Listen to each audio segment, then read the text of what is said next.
What is up, jack-offs? This is Jackafee. Good morning.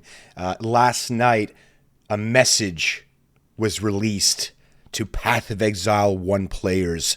And why does this already seem ominous as fuck? We will see what the game director or Emperor Jonathan Rogers has to say about it. Hey guys, look at him. Let's talk about POE. Oh, he does not seem happy. Now, when we announced POE 2, we promised that we would continue to create POE 1. He's sitting there in his Emperor we do intend chair, to keep that promise, addressing but it's certainly his been children. a lot harder to deliver on it than what we expected. Oh. Now, the trouble really started after settlers of Calgary in July last year. Here it comes, boys and girls. 326 would have been late October, before the originally scheduled release. You're not of getting POE 1 soon, anytime soon, boys. It was too close to the huge circus that was the organization around POE 2's launch. But we also didn't want to immediately launch it right after POE 2 either. So that kind of ruled out December. So then we're thinking, okay, we can't really have a launch in January due to Christmas.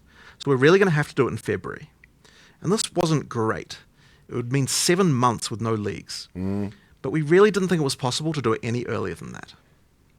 And we didn't really announce this exactly, but it was certainly something that we had said to quite a few people. They ascended at the time, too quickly. So the community became generally too aware close to that the that was sun. our plan. The issue is this.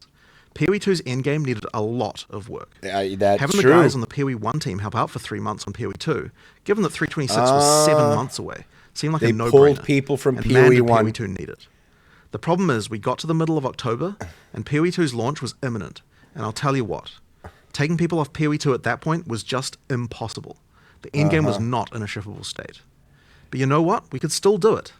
If the POE 1 team just kept helping until POE 2 shipped in late November, it's my believies. If I believe Maybe it. the scope would need to decrease a little bit. But mid-February was still possible. We just needed to ship this damn game first. Get it out of the way. We literally couldn't think about anything else until You never it was just done. ship a damn We still game and then had it's time. done. The problem is, we were fooling ourselves. POE 2 was delayed 3 weeks, making the problem even worse. And then after the game was released, well, of course, we had to immediately deal with all the problems. How could we think about making a POE 1 expansion when we still have hundreds of thousands of people who are having bad experiences in POE 2? There are crashes. There are severe in-game balance problems. Yes, How there could I are justify crashes, getting some of my the most lord. experienced developers we have off POE 2 when it's on fire? Now, after the Christmas break, we had to really admit something to ourselves. The most urgent priority was getting POE 2 to a point where it didn't have major issues. You thought Diablo 4 or Last Epoch was a POE 1 killer? Nope. We needed to get Turns to the point of out stability and balance. their own game was the killer of POE 1. Before we can take our eyes off. POE 2 So what does that mean? Well, it means that we can't was really the killer of POE 1. You gotta love it. POE 2 0.2.0 has shipped. And then being honest, we probably need to support that for a couple of weeks after They that. don't know when it's coming out. Now, in the meantime, They have we are going to get a absolutely bunch no of pre-production idea done on when 326 POE 1 expansion is with coming whatever out. people who are not needed to fix issues with POE 2. And once 020 is sorted, I promise we will devote as many resources as are needed from our company to get 326 done as soon as possible. Unfortunately, I just can't promise a date right now. Now, I'm really sorry for how this went down. Must keep their promises.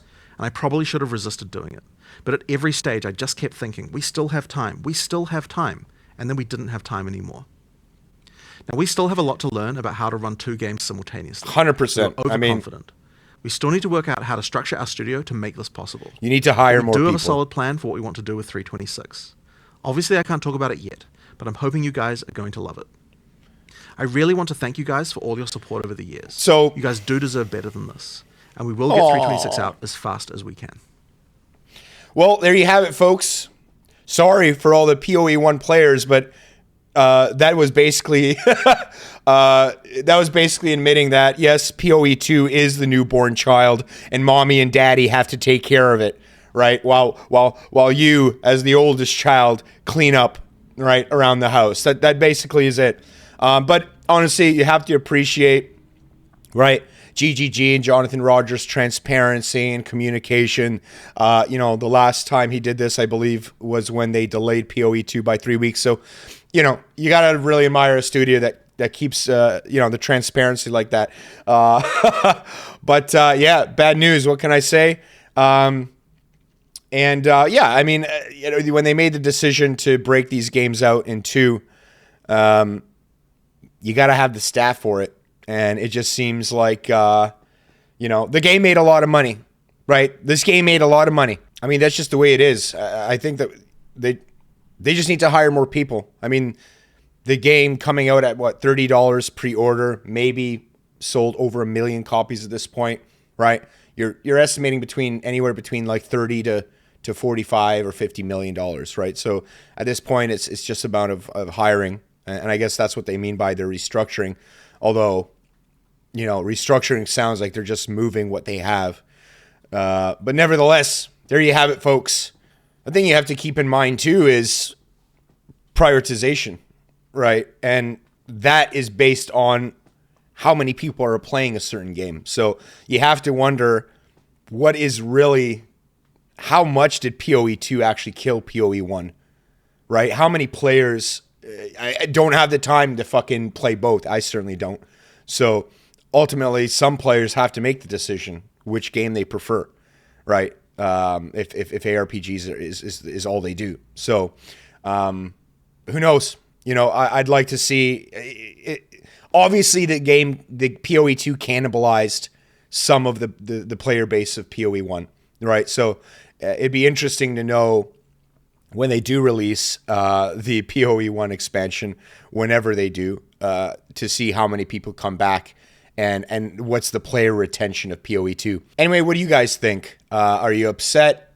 Are you happy that most of their time is devoted on the success of PoE 2? What do you think this means for the future of PoE 1? Do you think there will be cannibalization? And ultimately, where do you feel the future of both these games will be? Anyway, leave it in the comments. And with that being said, guys, I'll catch you on the next one.